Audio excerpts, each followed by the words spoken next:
Hi friends, 2022 RRB group D എക്സാമിന് ചോദിച്ചിട്ടുള്ള ഒരു ക്വസ്റ്റ്യൻ ആണ്. If the perimeter of one face of a cube is 24 centimetre then its volume is.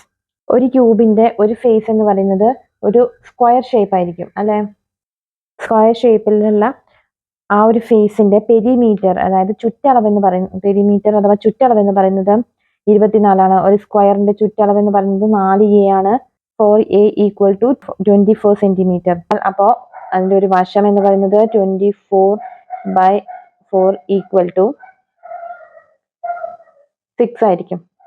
ക്യൂബിന്റെ ഒരു side, ഒരു വക്ക് എന്ന് പറയുന്നത് 6 സെന്റിമീറ്റർ ആയിരിക്കും. Volume v equal to a cube ആണ്. അപ്പോൾ ഇവിടെ a എന്ന് പറയുന്നത് 6 ആണ്. അപ്പോൾ a cube equal to 6 cube. 6 cube എന്ന് പറഞ്ഞാൽ ഈക്വൽ ടു 216 സെന്റിമീറ്റർ ക്യൂബ്. ഇതാണ് ആൻസർ വരുന്നത്. അപ്പോൾ ഓപ്ഷൻ എ ആണ് കറക്റ്റ് ആൻസർ. Thank U.